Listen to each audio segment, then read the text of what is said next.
I thought I was alone until a stranger in the comments wrote something that broke me open. It was under one of your videos about a man who heard Isa calling his name from inside his own grave, and then came back to life. This person simply wrote, "He was waiting for you in hell too." Those 7 words shattered 15 years of silence. I had carried this story like a stone in my chest, never speaking it aloud, never trusting anyone with the weight of what I'd experienced. But reading those words, I realized that maybe my nightmare could become someone else's hope. Maybe someone else needs to hear that even in the deepest pit, even when you've cursed his name and spit at the sky, even when you've demanded proof of hell itself. He's still there, waiting. The speedometer climbed past 110 as I flew through Cairo's midnight streets, my hands trembling on the steering wheel. But it wasn't fear making them shake. It was pure, concentrated hatred, years of accumulated rage finally finding its release. Every fiber of my being was screaming at the universe, at the God I claimed didn't exist, at the cruel joke of existence itself. The radio was silent because I needed to hear my own thoughts, needed to feel the full weight of my fury pressing against my chest like a crushing stone. The city blurred past in streaks of yellow streetlights and neon signs, but all I could see was the emptiness ahead, the beautiful, terrible emptiness of a world without meaning. I had been 37 years old then, an engineer by training and an atheist by conviction. My parents had raised me to believe that religion was the opium of the masses, a crutch for the weak-minded. My father, a structural engineer who helped build modern Cairo's skyline, would laugh openly at the call to prayer echoing from the mosques. "Superstition," he'd say, tapping his temple with a knowing smile. "Medieval thinking in a modern world. We have science now. We have reason. We don't need fairy tales anymore."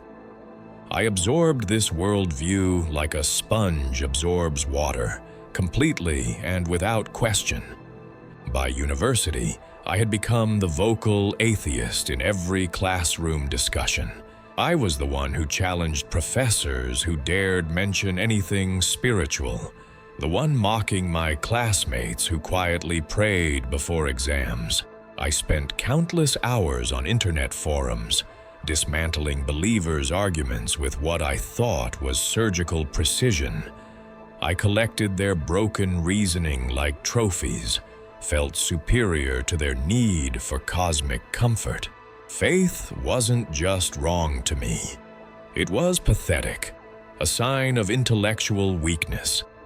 Death was simply the cessation of electrical activity in the brain, and there was a cold comfort in that clinical finality. No judgment, no accountability, no cosmic meaning. Just beautiful, honest emptiness. The marriage had lasted 3 years. Though looking back, I realized Layla and I were living in 2 different worlds from the beginning. She was beautiful and intelligent, everything I thought I wanted in a partner. She had studied literature at Cairo University, could discuss philosophy and poetry with the same passion I brought to engineering problems. But she was hiding something from me, something that would eventually tear us apart. I found the small leather book tucked behind her jewelry box one evening while looking for her passport. The Gospel of John, worn soft from handling, pages marked with careful pencil notes in her delicate handwriting. When I confronted her, holding the book like evidence of betrayal, she broke down completely. Tears streamed down her face as she confessed what she'd been hiding for our entire marriage. "I've been praying for you," she whispered through her sobs. Every night, I've been asking Jesus to open your heart, to help you see what I see. The words hit me like physical blows. I felt betrayed, manipulated, as if our entire relationship had been built on deception. How could an educated woman, a literature professor, believe in what I saw as primitive mythology? "You're brainwashed," I screamed at her, my voice echoing off the walls of our small apartment. "You're a victim of colonial thinking, of Western manipulation. How can someone with your intelligence believe in fairy tales about dead men walking and magic resurrections?" I threw the book across the room, its pages fluttering like dying birds. She flinched as if I'd struck her, then quietly began packing her clothes. I watched her fold her dresses with methodical precision, her tears falling silently onto the fabric. When she finally left that night, dragging her suitcase behind her, I felt only relief. I had my logic back. I had my clean, rational, godless world restored. But the universe, it seemed, wasn't finished with me yet. The phone call came on a Thursday afternoon in March, while I was reviewing blueprints for a new office complex. Layla's voice was barely recognizable, broken into fragments by grief. Omar, our son. His heart just stopped. He was playing football in the garden with his friends, laughing, and then he just collapsed. The doctors don't understand why. A 7-year-old boy with a perfect heart that just stopped beating. I hung up before she could finish, my hands shaking as I set down the receiver. 7 years old. My brilliant boy who loved mathematics and asked endless questions about how buildings stayed standing, how airplanes flew, how the world worked. Omar, who had inherited my curiosity, but somehow combined it with something I'd never possessed, an open, trusting heart. I didn't go to the funeral. I couldn't face Layla's tears, couldn't stomach the prayers and ritual mourning, couldn't pretend that any of it mattered or made sense. Instead, I sat in my empty apartment for 3 days, drinking whiskey and telling myself this proved everything I'd always known. There was no plan, no cosmic justice, just random cellular failures in a meaningless universe. But that night, lying on my couch in a whiskey-soaked stupor, I couldn't escape one memory that played over and over like a broken record. The last time I'd seen Omar, 3 weeks before his death, he'd run to me when I picked him up from Layla's apartment. He'd wrapped his small arms around my legs and looked up with those enormous dark eyes that reminded me so much of his mother. "Papa," he'd said with the absolute certainty that only children possess. "Mama told me about Isa. She says he loves us even when we're scared of the dark, even when we don't understand things. I'm not scared of anything, Papa, because Isa is good and he watches over us." I had rolled my eyes then, irritated that Layla was filling his head with religious nonsense, undermining the rational worldview I was trying to instill in him. "That's just a story, Omar," I'd said, patting his head dismissively. "Stories to help people feel better about things they can't control." But he'd just smiled at me with that radiant confidence that seemed to light up the room. "Maybe, Papa, but it's a good story. And good stories can be true too, can't they?" Now those words echoed in the silence of my grief, like hammer blows against my skull. Sleep became impossible. I would lie awake, staring at the ceiling, feeling something clawing at my chest from the inside, something that grew stronger with each passing hour. It wasn't sadness. Sadness I could have handled with logic and time. This was terror, existential dread that seemed to seep from my bones. The comfortable certainty of atheism was dissolving like sugar in rain, leaving behind a void that felt infinite and hungry, waiting to swallow me whole. I started drinking more heavily, staying out until dawn, bringing home different women whose names I never bothered to remember. Anything to fill the silence, anything to drown out the sound of my dead son's voice, talking about Jesus with such simple, devastating trust. But even in my drunken stupors, even in the arms of strangers, I could feel that void expanding, could sense something dark and patient waiting at the edges of my consciousness. 3 months after the funeral, I drove to the cemetery at dawn. The headstone was small, white marble with his name and dates that spanned such a heartbreakingly short time. Omar Hassan Mahmoud, followed by 7 years, 3 months, and 12 days of life.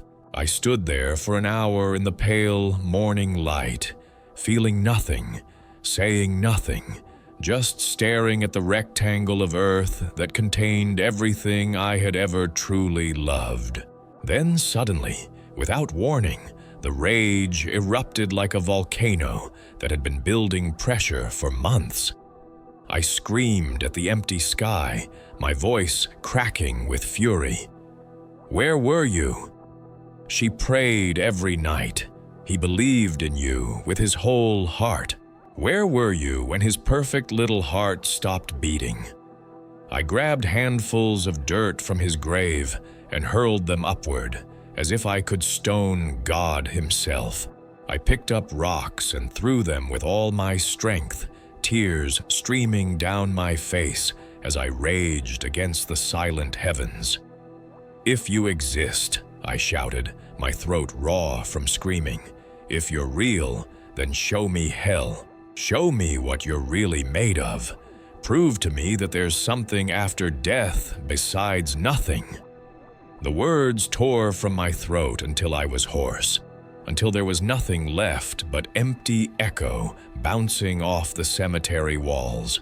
I collapsed on Omar's grave, spent and hollow, and for the first time since his death, I wept. After that morning, something fundamental shifted inside me. I convinced myself it was liberation, a final breaking of the chains of superstition. I moved to Alexandria, telling friends I needed a fresh start by the sea. But really, I was embracing something darker than mere atheism. If there was no God to judge me, if there was no cosmic meaning to life, then nothing mattered at all. Every moral code was arbitrary. Every act of kindness was just evolutionary programming. Every cruelty was as valid as any virtue. I got involved with people who asked no questions about where money came from or how it was obtained. I learned to lie with the fluency of a native speaker, to manipulate people's trust and exploit their vulnerabilities. I cheated business partners, abandoned friends when they became inconvenient, used people, and discarded them like broken tools. At night, I would sit by the Mediterranean and feel a twisted pride in my nihilism. This was honest living, I told myself. This was what it meant to be truly free from the moral delusions that kept other people in chains. But freedom, I was learning, felt remarkably like drowning. The crash happened on a Tuesday night in October, 6 months after I'd moved to Alexandria. I'd been drinking at a waterfront bar, arguing with anyone who'd listen about the stupidity of religion, the weakness of faith, the beautiful honesty of a godless universe. The bartender had finally cut me off, and I'd stumbled out into the cool night air, my head spinning slightly, but my rage burning as clear and bright as ever. When I got to my car, the world was tilting gently, but I didn't care. I drove fast because speed made me feel alive, made me feel like I was outrunning something that had been chasing me for months. The coastal road stretched ahead, empty and dark, except for my headlights cutting through the night. The Mediterranean was invisible beyond the guardrail, but I could smell the salt air and hear the waves crashing against the rocks below. Then I saw it. A small Coptic church perched on the hillside, its simple cross illuminated against the star-filled sky. Something about that symbol, that ancient gesture of vertical and horizontal intersection, triggered something deep and violent in my chest. All my rage, all my grief, all my hatred of God and faith and meaning seemed to concentrate into a single point of white-hot fury. Without conscious thought, I yanked the steering wheel hard to the right, aiming directly for that cross. But the road curved, and instead of the church, my car hit a concrete barrier at nearly 90 kilometers per hour. Time seemed to slow as I felt the impact, heard the grinding shriek of metal against stone, watched the windshield spider into 1,000 glittering pieces. The world tumbled end over end, and then came the strangest sensation I'd ever experienced. Like stepping out of a heavy winter coat on the first warm day of spring. I was floating above the wreckage, looking down at my own broken body twisted behind the steering wheel, blood flowing from a gash in my forehead. But I wasn't afraid or confused. I was intensely curious, watching the scene below with detached fascination. Is this what death feels like? I wondered. This peaceful separation from flesh and pain. The answer came quickly. The darkness that followed wasn't like sleep or unconsciousness. It was conscious and aware, but stripped of every familiar reference point. No up or down, no before or after, just existence reduced to its most essential elements. I was still me, still carrying every memory and thought and feeling, but unmoored from any physical anchor. Then I heard laughter, low and cruel, echoing from everywhere and nowhere at once. It was the sound of malicious joy, of satisfaction at another soul's downfall. "You wanted to see hell?" the voice said, and though I couldn't locate its source, I knew it was speaking directly to me. "You demanded proof of what comes after death? You cursed my name and threw stones at my sky? Here it is. Here's your answer." The laughter grew louder, more triumphant, and suddenly, I was falling through space that felt thick as tar, heavy as lead. But this wasn't physical falling. It was spiritual descent, a sinking into something that existed outside normal dimensions. And as I fell, I began to understand what hell really was. What I experienced next defied every description I'd ever heard or read. There was no fire, no physical torture, no red-skinned demons with pitchforks. Instead, there was something infinitely worse. Complete separation from anything good, anything pure, anything that resembled love or hope or beauty. I was alone in a way that felt absolute and eternal, cut off from every source of light or warmth or comfort that had ever existed. But worse than the crushing loneliness was what I began to see. As if someone had forced me to watch a movie of my entire life played in reverse. Every cruel word I'd ever spoken appeared before me like living things, showing me their impact on the people who'd heard them. Every person I'd hurt or betrayed or abandoned stood before me, and I experienced my actions from their perspective, felt their pain as if it were my own. I saw Layla's face the night I called her faith stupidity, saw how my words had carved something out of her that never quite healed.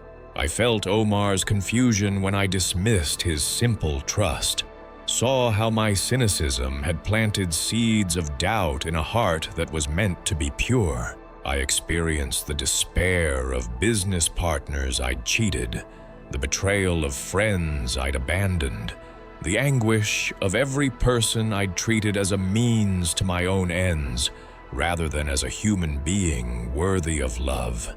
"This is where you belong," the voice said, and I knew with horrible certainty that it was true. I had chosen this destination with every sneering word, every act of cruelty, every moment I'd hardened my heart against love and beauty and truth. The weight of that recognition was crushing, a gravitational force that seemed to pull me deeper into the darkness. I wanted to scream, but there was no air. I wanted to run, but there was nowhere to go. I wanted to die, but I was already dead, and death offered no escape from this eternal recognition of what I had become. This was justice, perfect and terrible, and I deserved every moment of it. Then, in my absolute desperation, in the darkest moment of my existence, a word escaped from somewhere deep inside me, not in my voice, but in the voice of my 7-year-old son, clear and bright and full of simple faith. Isa. The moment that name formed in the darkness, everything changed. A crack of light appeared, thin as a thread, but brighter than the sun. The cruel laughter stopped abruptly, replaced by a sound like rushing wind, like waves breaking on a distant shore, like the first breath of a newborn child. Through that crack came warmth and love so pure and powerful, it made me weep with something that might have been relief. I felt hands lifting me, gentle but infinitely strong, pulling me up through layers of darkness toward that impossible light. The hands were scarred, I noticed, marked with old wounds that had healed into symbols of sacrifice. And suddenly, I was standing in light that didn't hurt my eyes, but seemed to heal something broken deep inside me. Something I hadn't even known was damaged until this moment of its repair. I didn't see his face clearly, but I knew who it was. The figure in white reached out and touched my shoulder, and in that touch was forgiveness for everything. Every curse I'd uttered, every blasphemy I'd spoken, every moment I'd rejected him and everything he represented. The love in that touch was overwhelming, like being held by everyone who had ever cared for me, like being welcomed home after a lifetime of wandering in the wilderness. "You were never meant for that place," he said, and his voice contained echoes of every voice I'd ever found comforting. My mother singing lullabies, Omar's laughter, even Layla whispering prayers in the darkness. But you must choose. You must decide who you want to be. The man who built walls around his heart, or the man who lets love rebuild what hatred destroyed. I woke up hanging upside down in the twisted wreckage of my car, blood dripping from my forehead onto the shattered windshield below. Through the spider-webbed glass, I could see emergency workers approaching with their flashlights cutting through the pre-dawn darkness, moving with the urgent efficiency of people who'd done this countless times before.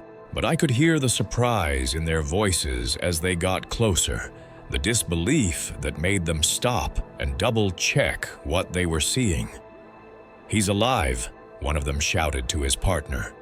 "I can't believe it, but he's breathing. Get the equipment over here now."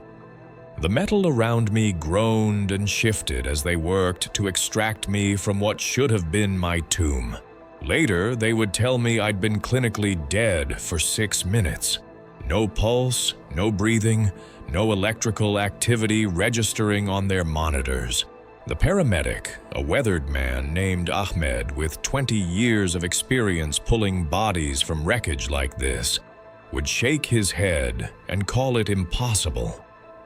"I've seen thousands of accidents," he told me as we raced toward the hospital. "Bodies don't survive impacts like that. The steering column went through your chest cavity. You should be dead 3 times over." But I wasn't dead. I was intensely, vibrantly alive in a way I'd never experienced before. Because the first word that erupted from my throat when consciousness returned wasn't a cry for help or a moan of pain. It was a scream that seemed to come from the deepest part of my soul. ISA. The name echoed off the twisted metal around me, bouncing back like a prayer, finding its target. I shouted it again and again as they cut me free, tears streaming down my blood-streaked face, my voice hoarse with desperate gratitude. The emergency workers exchanged glances, clearly thinking I was delirious from trauma and blood loss. But I knew exactly what had happened. I had been to the edge of hell itself and been pulled back by a love I'd spent my entire adult life denying, mocking, and trying to destroy. The man who'd driven that car toward the illuminated cross in murderous rage was gone, dead in every way that mattered. The one being loaded into this ambulance was someone entirely new, someone who'd been born in the space between damnation and grace. In the ambulance, as Ahmed worked to stabilize my vitals, I kept whispering that name, Isa, Isa, Isa, like a lifeline connecting me to the light I'd experienced. My body was broken, punctured lung partially collapsed, ribs cracked, concussion making the world swim in and out of focus. But my soul felt more whole than it had ever been. I was alive, not just in body but in spirit, pulled back from the abyss by hands that bore the scars of sacrifice. The hospital became my sanctuary for the next 3 weeks. Lying in that narrow bed surrounded by tubes and monitors that beeped and hummed like electronic angels, I had time to process what had happened to me.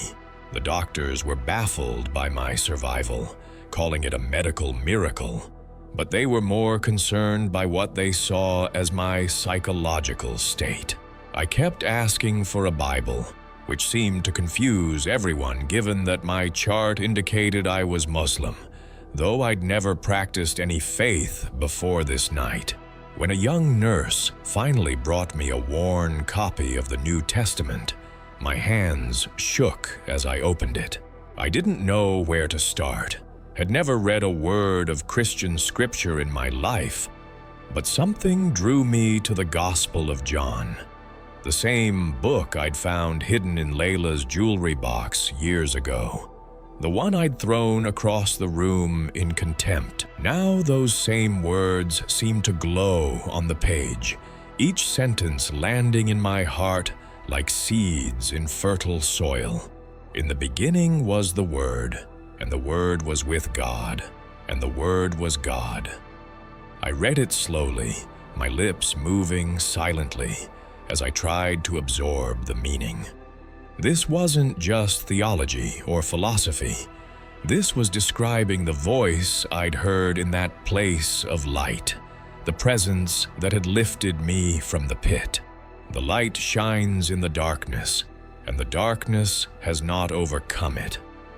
I had seen that light, felt its power to drive back even the deepest darkness. But it was further in the chapter where I found the words that broke me completely. For God so loved the world that he gave his one and only Son, that whoever believes in him shall not perish but have eternal life. I read it over and over, tears streaming down my face as I realized this wasn't abstract doctrine. This was my story. I had perished, had descended into the place of separation and despair, and I had been pulled back by exactly this kind of love. That night, alone in the darkness of the hospital room, with only the soft beeping of machines for company, I did something I'd never done in my adult life. I prayed. Not the mechanical recitations I vaguely remembered from childhood, not the desperate bargaining of someone in crisis, but a real conversation with someone I now knew was listening. I didn't know the proper words or formal procedures, didn't understand theology or denominational differences. I just knew that someone had reached into hell itself to pull me out, and that someone was Jesus. I don't know how to do this. I whispered into the darkness, my voice barely audible above the humming machines. I don't know the right prayers or the proper way to surrender, but I want to belong to you, Jesus. I've seen what life without you looks like, what eternity without you feels like, and I never want to go back there. Please, if you'll have me after everything I've said and done, make me into someone new. The peace that settled over me then was unlike anything I'd ever experienced.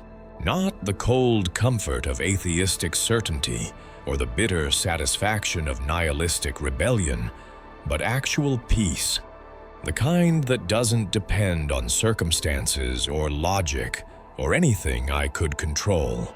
It was the peace of coming home after a lifetime of homelessness, of being found after being lost in the wilderness, of being unconditionally loved despite being completely unlovable. In the days that followed, as my body slowly healed, I began to understand the magnitude of what needed to change. I wasn't just converting from atheism to faith. I was becoming an entirely different person. The cynicism that had been my shield, the intellectual pride that had been my identity, the bitter anger that had been my fuel, all of it had to go. I was starting over at 37, learning how to exist in a universe where love wasn't just a chemical reaction, but the fundamental force holding everything together. I called Layla from the hospital. It was the first time we'd spoken since Omar's funeral, and I could hear the shock in her voice when she recognized mine. "I'm sorry," I told her, the words inadequate but necessary. "I'm sorry for everything, for mocking your faith, for not being there when Omar died, for the man I was when we were married. I was wrong about everything that mattered." She cried when I told her about the accident, about seeing Jesus, about finding her hidden Bible, and understanding why she'd never stopped praying for me. "I never stopped believing you'd find your way home," she whispered. Omar used to tell me that Papa just needed more time to see what we could see. Even at 7, he had more wisdom than both of us. Recovery took months, but not just physical recovery. I was learning to live as someone whose entire worldview had been demolished and rebuilt from the foundation up. Friends from my old life couldn't understand the change, thought perhaps the accident had damaged my brain along with my body. They'd invite me for drinks and be confused when I ordered tea instead of whiskey, when I declined to join their conversations mocking religion and faith. Some relationships couldn't survive my transformation. The business associates who'd valued my cynical pragmatism, the intellectual friends who'd enjoyed our atheistic discussions, the women who'd been attracted to my dangerous nihilism. They all drifted away when I became someone who talked about Jesus, with the same passion I'd once reserved for engineering problems. But I didn't mourn those losses. They belonged to the man who died in that wreckage. I started attending a small Coptic church near my apartment, sitting in the back and trying to understand the liturgy, the hymns, the rituals that had once seemed like superstitious nonsense. Everything was new to me. When to stand, when to sit, how to pray with my hands, what the symbols meant. I felt like an infant learning to walk, stumbling through the basics of faith that others had known since childhood. The priest, Father Marcos, was patient with my endless questions. He'd studied at seminary for years, could discuss theology with scholarly precision, but he understood that my conversion wasn't intellectual. It was experiential. You don't need to understand everything to begin walking, he told me. Faith isn't about having all the answers. It's about trusting the one who does. 6 months after the accident, I made a decision that surprised everyone, including myself. I was going to change everything: my career, my location, my entire life purpose. I couldn't go back to building office complexes and shopping centers, couldn't return to a life focused solely on material success. I had been given something precious beyond measure, and I needed to spend whatever time I had left sharing it with others who might be drowning in the same darkness I'd known. The choice seemed obvious, though it made no financial sense. I would work with people who were dying, people who were facing the same questions about eternity that had once tormented me. I was probably the only person in Cairo who could honestly say I'd glimpsed what comes after death, who could speak with authority about both the reality of judgment and the power of grace. I moved to a small town outside Cairo called Minya and found work at St. Mark's Hospice, a place where people came to die with dignity and peace. It seemed like the only logical choice for someone who'd been dead and returned. I was probably the only staff member who could honestly say I'd glimpsed what comes after, who could speak with quiet authority about both the reality of eternity and the power of grace that waited there. The work was unlike anything I'd ever done. As an engineer, I'd spent my career building structures that would outlast their creators. Now I was helping people prepare to leave behind everything they'd built, everything they'd accumulated, everything they'd thought defined them. But I wasn't trying to convert anyone or preach sermons from their bedsides. I simply sat with them, held their hands when they were afraid, and when they asked if I believed there was something beyond death, I would quietly say, "I've been there, and I promise you, love is waiting." Mrs. Fatima was my first real test. 83 years old, dying of liver cancer, bitter about a lifetime of unanswered prayers. She'd raised 7 children alone after her husband died young, worked herself to exhaustion cleaning houses for wealthy families, watched 3 of her sons die in various tragedies. When I was assigned to her case, she looked at me with eyes full of decades of accumulated pain and said, "Don't talk to me about God, young man. I've been talking to him for 60 years, and he never answered once." I sat beside her bed every day for 2 weeks, mostly in silence. I brought her tea when she asked for it, adjusted her pillows, helped her write letters to grandchildren she might not see again. I never mentioned faith or afterlife or Jesus. I just tried to love her the way I'd been loved in that place of light. without conditions, without agenda, without expecting anything in return.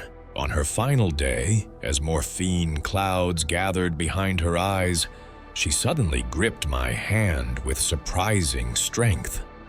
"Tell me," she whispered, her voice barely audible. "Tell me what you saw when you died."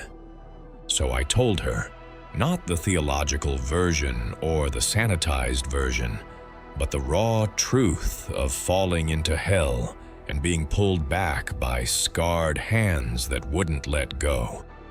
When I finished, she was crying, but her face had transformed. The bitterness was gone, replaced by something that looked like wonder. "He was there all along," she whispered. "Through every prayer I thought went unheard, through every night I cried alone.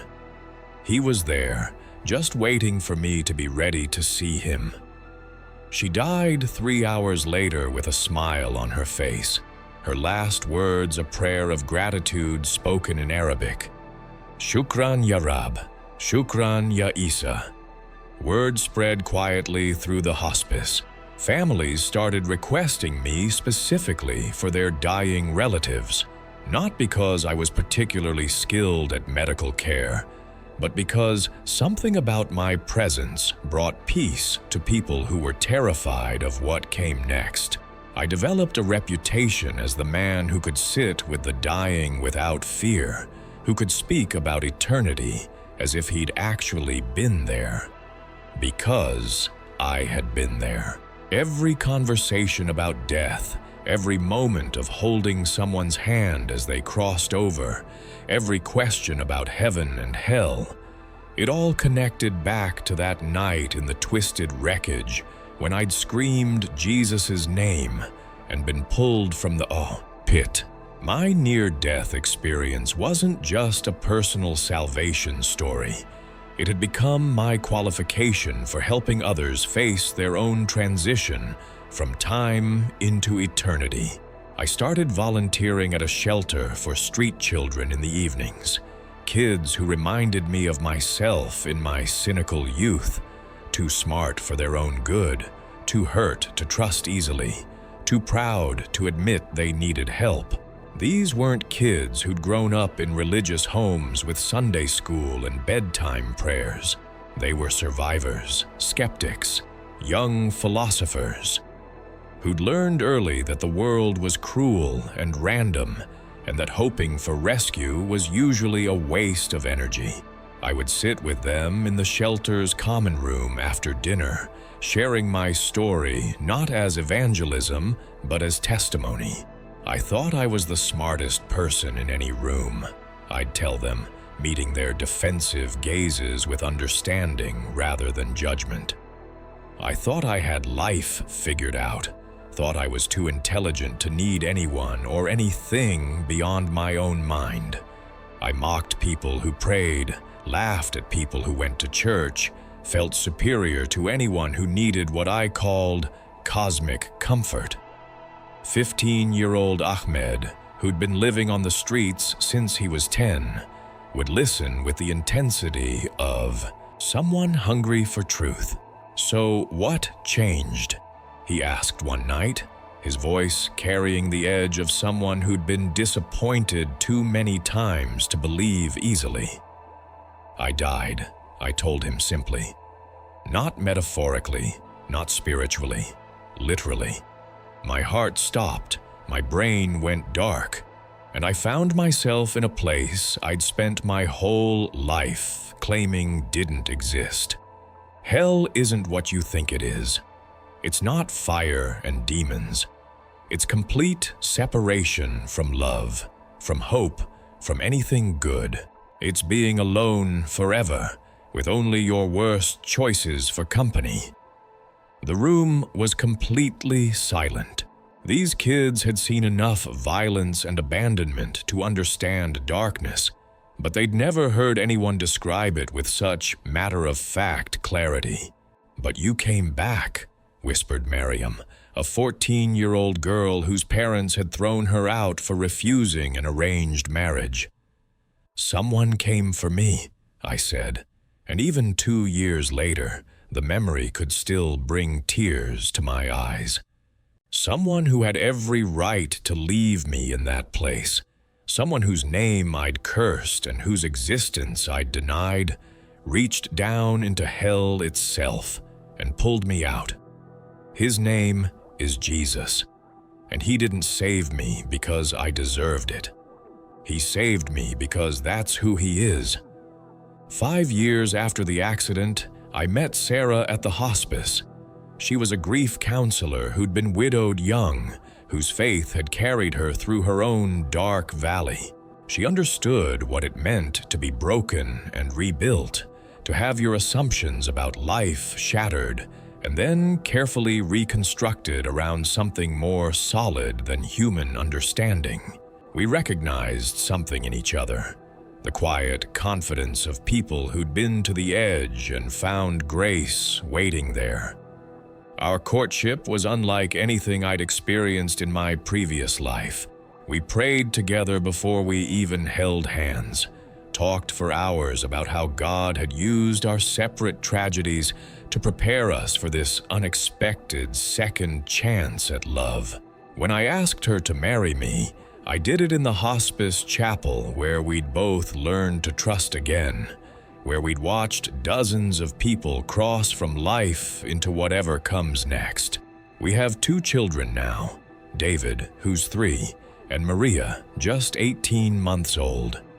Every night we pray together as a family, and when David asks me about Jesus, I don't give him complex theological explanations or try to teach him apologetics. I just tell him the simple truth. He's the one who came looking for Papa when Papa was lost in the darkest place you can imagine. He's the one who wouldn't let go of me even when I'd given up on myself. And he'll always come looking for you too, no matter how far you wander. Sometimes, lying in bed after Sarah and the children are asleep, I think about the man I used to be, the brilliant engineer who'd built his identity around intellectual superiority, who'd found comfort in the cold certainty of atheism, who'd measured his worth by how effectively he could demolish other people's faith. That man died in a car wreck outside Alexandria, and I don't mourn him. He was living a half-life, animated by pride and anger rather than love and purpose. The work at the hospice continues to shape me in ways I never expected. Last month, I held the hand of a physics professor, a man who'd spent 40 years teaching students that the universe was nothing but matter and energy following predictable laws. As cancer ravaged his body, he whispered to me, "I've spent my whole career explaining how things work, but I've never understood why anything exists at all. Why is there something instead of nothing?" I didn't answer with philosophical arguments or scientific proofs. I just told him what I'd learned in the space between hell and heaven. Because love refuses to be alone. The universe exists because someone wanted to share beauty, to create beings capable of receiving and returning love. You exist because you're loved, not as an accident, but as an intention. He died peacefully 3 days later, his last words a prayer of surrender to the mystery he'd spent decades trying to solve.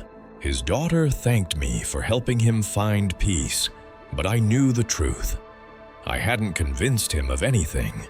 I'd simply been present while grace did what grace always does when given the smallest opening.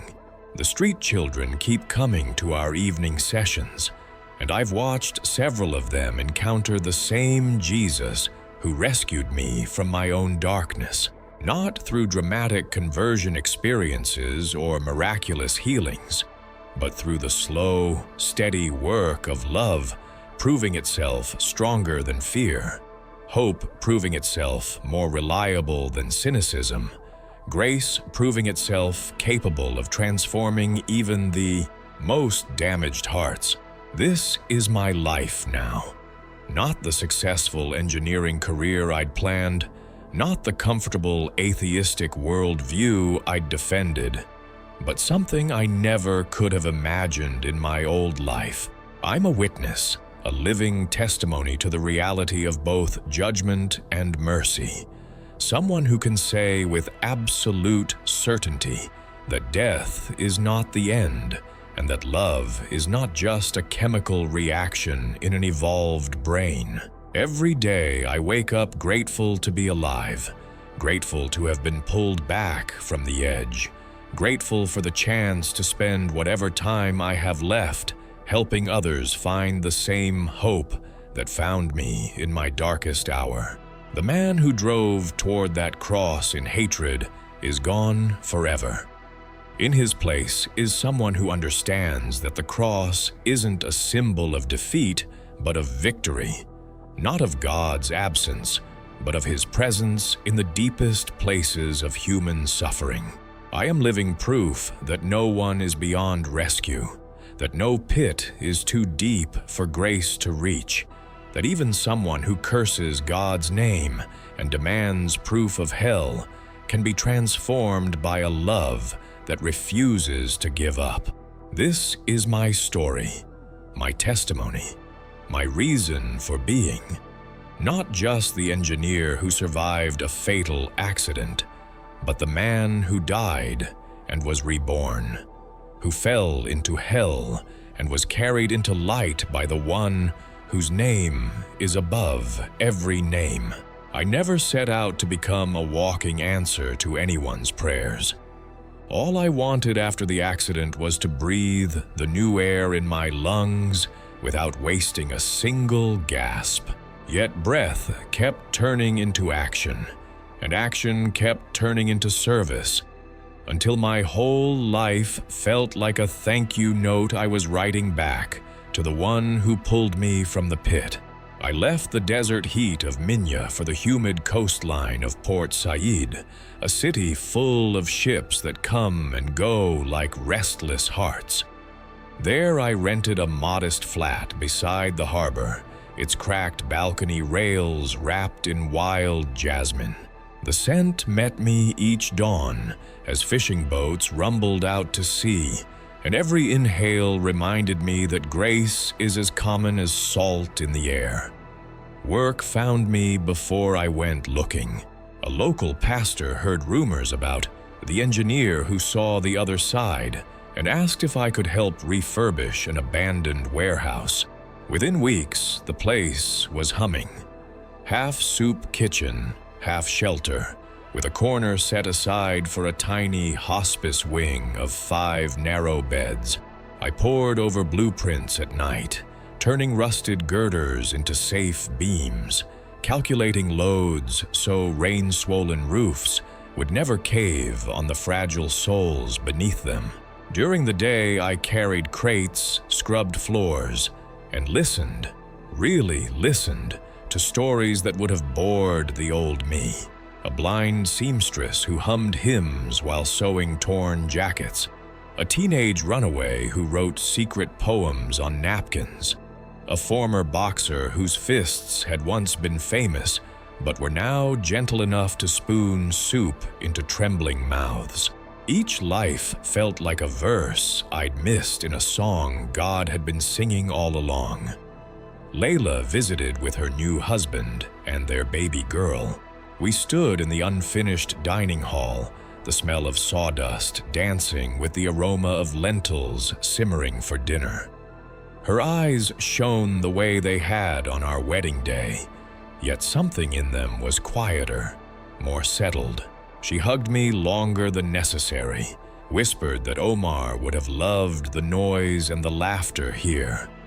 I nodded, throat tight, and told her I saw our boy's courage in every child afraid of the dark. We didn't need to say more. Forgiveness had long since finished its work, leaving only gratitude in its wake. Evenings, after lights out, I walked the harbor promenade. Waves slapped the seawall with steady patience, just as the spirit had slapped against my stubbornness. until the stone finally cracked. Some nights the memories returned uninvited, the taste of metal in the wreckage, the suffocating hush of that empty realm. But they no longer carried dread. They were road signs, reminders of the distance grace can travel in a heartbeat. When sleeplessness lingered, I opened Omar's battered Gospel of John and read by the vague glow of street lamps until the words settled me back into the present. Word spread beyond Port Said. I received letters from women in Manchester, Atlanta, Perth, widows, divorcees, grandmothers raising grandchildren, each line heavy with questions they had never dared voice aloud. Why didn't my prayers save my husband? How do I forgive a son who won't call? If God is real, why does the night stay so long? I answered every letter by hand. I never tried to defend doctrine or solve the riddle of suffering. I simply told them about the scarred hands that held me when logic let go, about the peace that moved into my chest like a new heartbeat. Some wrote back months later. One had returned to church after decades away. Another had reconciled with her estranged sister. A third said she had finally slept through the night without pills. Their victories felt larger than any cathedral. On the first anniversary of the shelter's opening, we organized a simple celebration. A cake big enough to feed 50 stood on a plywood table, its candles flickering in the draft. I was supposed to give a speech, but when the moment came, I found myself choking on silence. All I saw were faces glowing in candlelight, former addicts now sober, orphans clutching second-hand toys, terminal patients whose eyes carried both pain and unbreakable hope. Tears blurred the scene until lights turned into stars. I managed only 6 words. This is what resurrection looks like. Applause rose like a sunrise, and in that roar I felt Omar beside me, small hand slipping into mine. Now, as I write these last lines, jasmine drifts through the open window, and cicadas rehearse their nightly chorus. My children, David and Maria, are asleep in the next room, their breathing mixed with Sarah's gentle sighs. Tomorrow I'll rise before dawn to pray, then walk to the shelter where the coffee is always too strong and the stories are always worth hearing. I will measure lumber, change bandages, break bread, laugh, weep, start over, endlessly start over. Because love, I've learned, is happiest when it repeats itself. And you, the one listening on the other side of this screen, maybe with tears you can't quite name, please lean in for a moment. I was a man who mocked every mention of the divine, who chased pleasure until it rotted on my tongue, who demanded proof and then choked on it when it came. I fell as far as a soul can fall, yet a single name spoken through cracked lips was enough to shatter the darkness. That same name is hovering over your midnights now, patient as the tide, waiting for the faintest whisper of a welcome. Do not think for a second that your doubts disqualify you or that your failures have priced you out of grace. If the arms that caught me could stretch that far, they can reach the short distance to wherever you sit tonight. So, light a candle, speak honestly, rage if you must, weep if you can, whisper if that's all the strength you have left. Just don't stay silent. Jesus, Isa, Christ, the one who saves, is leaning toward the sound of your voice, ready to trade your ashes for something that glows. When morning comes, step into it. Help a stranger, forgive an enemy, forgive yourself. Live like gratitude is oxygen, because it is. His love is stronger than hell itself, more patient than your longest night, more real than the ground beneath your feet. And if one day our paths cross in some harbor city or crowded airport, tap my shoulder and tell me your story. I will know you by the light in your eyes, the same unquenchable light that Jesus brought to me in a place no light should reach. The light that still calls your name across every wave.